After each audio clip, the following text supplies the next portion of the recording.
क्या आपने कभी सोचा है कि जिस भगवान के सामने हम सिर झुकाते हैं, अगर उसी मंदिर के गर्भगृह से रात के सन्नाटे में घुंघरुओं और रोने की आवाजें आने लगें, तो क्या होगा?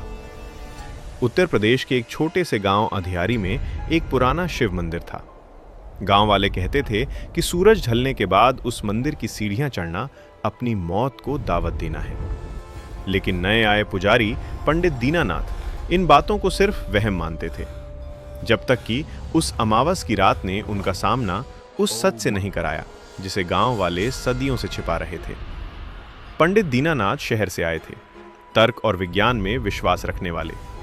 उन्होंने मंदिर के पास ही बनी छोटी सी कुटिया में रहना शुरू किया। पहले कुछ दिन सब सामान्य था, लेकिन 7वें दिन यानी अमावस की रात को कुछ बदला।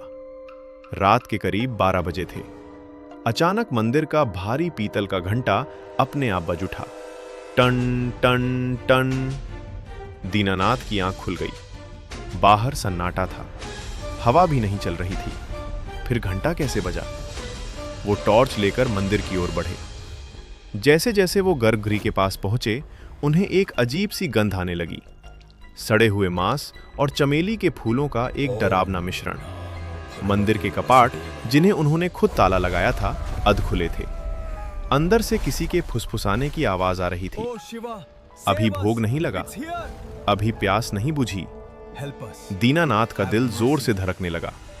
उन्होंने जैसे ही टॉर्च की रोशनी अंदर डाली, जो देखा उसने उनके पैरों तले जमीन खिसका दी। शिवलिंग के सामने एक आकृति बैठी थी। लंबे सफेद बाल, पीठ मुड़ी हुई, और वो किसी चीज को फर्श पर रगड़ रही थी।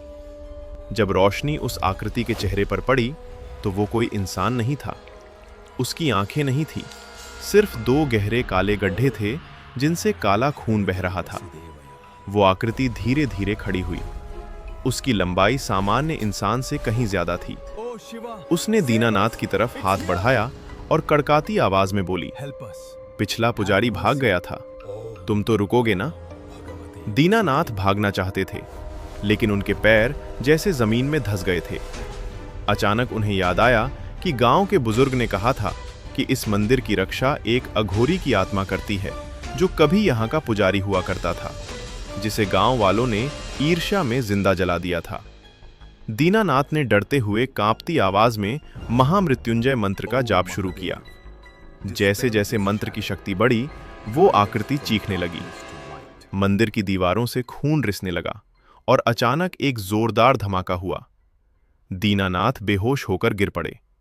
अगली सुबह जब गांव वाले मंदिर पहुंचे, तो उन्होंने देखा कि दीनानाथ मंदिर की दहलीज पर पड़े थे।